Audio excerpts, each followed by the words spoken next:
Iran దేశంలో క్వామ్ అనబడే ఒక నగరం. ఇక్కడ భారత్ పాపులేషన్ మీకు చాలా చాలా ఎక్కువ ఉంటుందండి. ఒక 10,000 మంది భారతీయులు ఇక్కడ నివసిస్తూ ఉంటారు. మీకు స్టూడెంట్స్ ఉంటారు.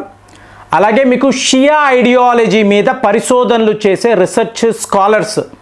ఇందులో మీకు గుజరాత్ నుంచి అంటే అహ్మదాబాద్ నుంచి వెళ్ళే వాళ్ళు, లక్నో, ఉత్తరప్రదేశ్, ఇలాగా మీకు ఎన్నో రాష్ట్రాల నుంచి ఎన్నో నగరాల నుంచి ఇక్కడ ఇరాన్కి వచ్చి వీళ్ళు చదువుకోవడము అలాగే పరిశోధనలు. సో ఈ క్వామ్లో మీరు చూసారనుకోండి, సాయంత్రం అయితే ఒక దుకాణం. ఇక్కడ మన భారత్ విద్యార్థులు అలాగే అక్కడ మన భారతీయులు ఎవరైతే నివసిస్తున్నారో మీకు ఉద్యోగాలు చేసుకునేవాళ్ళు అలాగే వ్యాపారాలు చేసుకునేవాళ్ళు వీళ్ళు అక్కడికి వస్తారు. సాయంత్రం ఒక 5-5:30కు వస్తారు. సో వీళ్ళు ఏం చేస్తారు అంటే భారత్ జెండా అటు ఇటు ఊపుతూ ఉంటారు. ఇంకొక వర్గము ఈరాన్ జెండా. మీరు చూసారనుకోండి, రంగులంతా ఒకలాగే. భారత్ జెండా, ఈరాన్ జెండాను చూడండి, మధ్యలో మీకు ఒక చక్రము తప్ప రంగులు మీకు రివర్స్లో ఉంటాయి. సో వీళ్ళు ఈ జెండాలు ఊపుతూ ఉంటారు. అలాగే ఒక రకమైన షర్బత్, ఇది మీకు అటువైపు గుజరాత్ అటువైపు ఫేమస్ షర్బత్. ఈ షర్బత్ను తయారు చేసి ఈరాన్ ప్రజలకు ఉచితంగా వీళ్ళు ఇస్తూ ఉంటారు. సో ఇదంతా వీళ్ళు ఎందుకు చేస్తారండి?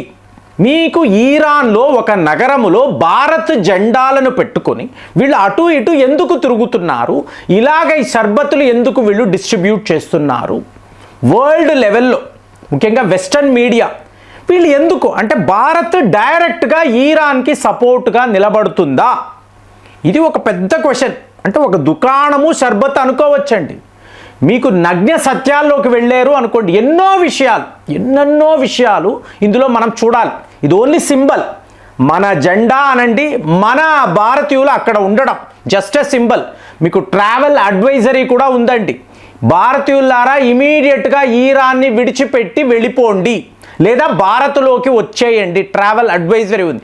అయినా కూడా వీళ్ళు ఎవరు కూడా ఈ 10,000 మంది ఈ గ్వామ్ నగరాన్ని విడిచిపెట్టి రాలేదండి. ఇదే ఇందులో ఉండే విచిత్రం. మరి ఇప్పుడు భారత్ ఈరాన్కి డైరెక్ట్గా సపోర్ట్ చేస్తుందా? మరి ఇజ్రాయెల్ ఉంది కదండి, మన ఆప్తమిత్రుడు. మరి ఇజ్రాయెల్కి ఈరాన్కి మధ్య కదా యుద్ధము. కానీ ఇక్కడ వ్యవహారం ఏంటి? మనము ఎప్పుడూ కూడా న్యూట్రల్గానే ఉంటాం. వీళ్ళకి సపోర్ట్ వీళ్ళకి అగెయినెస్ట్ అంటూ ఉండదండి, ఎక్సెప్ట్ పాకిస్తాన్. ఒక్క పాకిస్తాన్ విషయాన్ని పక్కన పెడితే ప్రపంచంలో ఏ ఒక దేశముతో కూడా మనకి శత్రుత్వము ఉండదండి, న్యూట్రల్గానే ఉంటాం. మరి ఇప్పుడు ఇక్కడ ఈ హడావిడి ఏమిటి అంటే మీరు చూడాలి, ఐక్యరాజ్య సమితిలో అలాగే United nations security council, G20 దేశాలు ఎక్కడైనా సరే ఒక గ్రూప్ వీళ్ళు ఒక దేశాన్ని టార్గెట్ చేస్తే మనం అందులో ఉండమండి. మన ఫారిన్ పాలసీలోనే ఏది మీకు యునైటెడ్ నేషన్స్లో కూడా ఇప్పుడు రష్యా యుక్రెయిన్ యుద్ధము, యుక్రెయిన్కి సపోర్ట్గా నాటో దేశాలు 31 దేశాలు వీళ్ళు రష్యాను టార్గెట్ చేశారు, అవునా? సో మనము ఎప్పుడు ఈ గ్రూప్లో ఉండం, సపోర్టే ఉండదు, మనం రష్యా వైపే నిలబడతాం. అలాగే ఇవాళ ఈరాన్, మీకు అమెరికా అలాగే మీకు ఇజ్రాయెల్ కలిసి ఈరాన్ని టార్గెట్ చేయడం మనం ఒప్పుకో. ఇంకా చెప్పాలి అంటే చైనా లాంటి దేశం, ఇప్పుడు అమెరికా, ఇండోనేషియా, జపాన్, థాయిలాండ్ వీళ్ళందరూ కలిసిపోతున్నారు కదా. మొన్న కూడా అక్కడ బాలి ఖాతాన్ ఎక్సర్సైజెస్ అని మాట్లాడాం. ఇప్పుడు వీళ్ళందరూ కలిసి చైనాను టార్గెట్ చేశారు అనుకోండి, మనం చైనాకు సపోర్టుగా నిలబడతాం. ఇది మన ఫారిన్ పాలసీ. అలాంటిది ఇప్పుడు వీళ్ళు ఈరాన్ని టార్గెట్ చేసినప్పుడు ధర్మయుద్ధం, ఎవరి వైపు ధర్మము ఉంది, ఎవరి వైపు న్యాయం ఉంది? ఈరాన్ చేసిన తప్పు ఏమిటి? ఎవరూ చెప్పలేరండి. అందుకే అమెరికాలో కూడా మీకు వ్యతిరేకత, డొనాల్డ్ ట్రంప్పై విపరీతమైన వ్యతిరేకత. 30 బిలో మీకు పాపులారిటీ ఉండే అధ్యక్షుడు ఇంతవరకు అమెరికా చరిత్రలో ఇతనే, డొనాల్డ్ ట్రంపే. మొన్న 33% అంటే లోయెస్ట్ లెవెల్లో ఇతని పాపులారిటీ అక్కడ ఉంది. ప్రజలు ఒప్పుకోవడం లేదు. ఎందుకు అనవసరంగా యుద్ధాలు? ఇప్పుడు మీకు ఒక ఫేమస్ శివ తాండవం అండి, ఒక పాట. మీకు పర్షియన్ మహిళ, ఈరాన్కి సంబంధించిన మహిళ, మీకు ఆవిడ పాడుతుంది.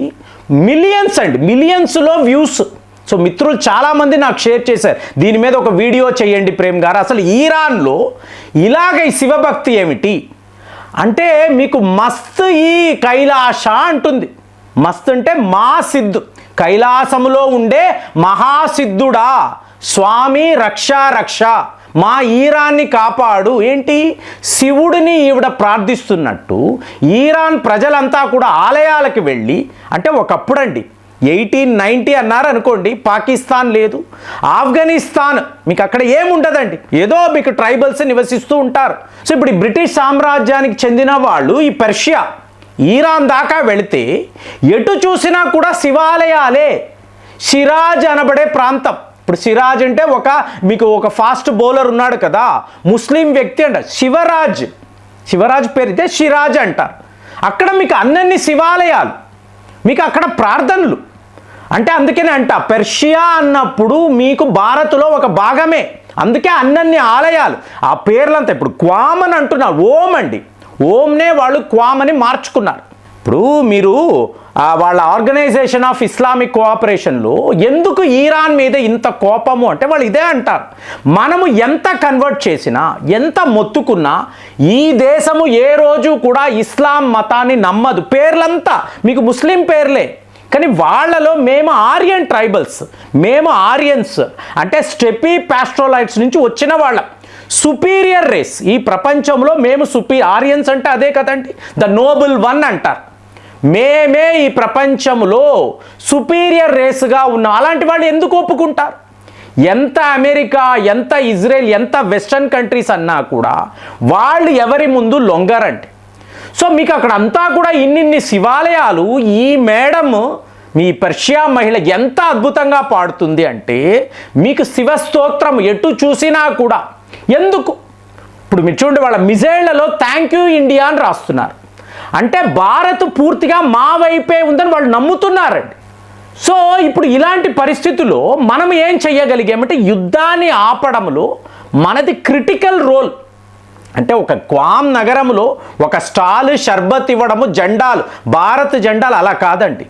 ఓవరాల్గా గ్లోబల్ సినారియో చూడాలి. అంటే ఈశావాస్యం ఇదం సర్వం, మీకు ఈ ప్రపంచంలో అణువణువు ఏ జీవి అయినా, మీకు ఏ ఒక ఆబ్జెక్ట్ కదులుతుంది అంటే ఆయన ఆజ్ఞ ఉండాలి అని ఈశా ఉపనిషత్తు చెప్తుంది. దాని ప్రకారమే మీకు ఈ ప్రార్థనలు. అలాంటప్పుడు అమెరికా తప్పు చేసింది అంటే ఈరాన్ని కాపాడాల్సిన బాధ్యత భారత్కి ఉందా, ఆ ఈశ్వరుడికి ఉందా? ఇదే కదండి అర్థము. సో అలాంటప్పుడు మనం ఏం చేసామంటే, మార్చి 15వ తారీఖు జైశంకర్ గారు లిటరల్గా యూరోప్ వెళ్ళి మొత్తము నాటో దేశాలకు ఈయన చేసిన విజ్ఞప్తి, ఈ యుద్ధంలో మీరు పాలు పంచుకోకండి, ఇది ట్రంప్ తన ఫ్యామిలీ కోసము చేస్తున్న యుద్ధము, ఇందులో మీరు అనవసరంగా ఇన్వాల్వ్ అయ్యి ఆల్రెడీ మీరు రష్యా యుద్ధంలో ఇరుక్కుపోయి ఉన్నారు, మీరు వేల కోట్లు ఖర్చు పెట్టున్నారు, ఆయుధాలు పోగొట్టుకున్నారు, ఇవాళ ఆర్థికంగా ఇబ్బంది పడుతున్నారు, దయచేసి ఇందులో ఇన్వాల్వ్ అవ్వకండి చెప్పడం. ట్రంప్ మొత్తుకుంటున్నది ఏంటండి, నాటో నాకు సపోర్ట్గా నిలబడలేదు, నేను నాటో నుంచి బయటికి వచ్చేస్తాను. ఏంటి, ఎవరో ఒక బలి పశువు కావాలి, ఎవరో ఒకరిని ఎంచుకొని వాళ్ళని బలి తీయాలి. ఇదే అమెరికా వాడి ఆలోచన. ఇవాళ ఎవరిని బలి తీయాలి? ఇజ్రాయెల్ని కుదరదు కదా, ఇజ్రాయెల్ వాళ్ళ బాస్ కదా. సో ఇజ్రాయెల్ని వీడు బలి తీయలేడు, వేరే ఎవరూ లేరు. సో దాంతోనే యుద్ధం ఆగిపోయింది, అమెరికా బ్యాక్ ఆఫ్ అయిపోయింది. కాబట్టి భారత్ యొక్క రోల్ క్లియర్గా వాళ్ళకి కనిపిస్తుంది. కాబట్టే 10,000 మంది రోడ్ల మీదకి వచ్చి భారత్ జెండాలను, ఈరాన్ అంతా కూడా వీళ్ళు ఇలాగా అంటే మేము ఆప్తమిత్రులము, భారత్ మా కోసమే నిలబడిందని వీళ్ళు ఓపెన్గా మాట్లాడడము చాలా విచిత్రంగా ఉంది. కానీ మనము మాత్రం ఎప్పుడు న్యూట్రల్గానే ఉంటాం. ఒకరిని టార్గెట్ అన్నప్పుడు వాళ్ళకి సపోర్ట్గా వెళ్తాము. ఇలాంటి ఒక విచిత్రమైన దృశ్యాలను చూసినప్పుడు మన భావన ఎలా ఉంటుంది? కామెంట్స్లో రాయండి. మళ్ళీ వచ్చే వీడియోలో కలుద్దాం. జై హింద్.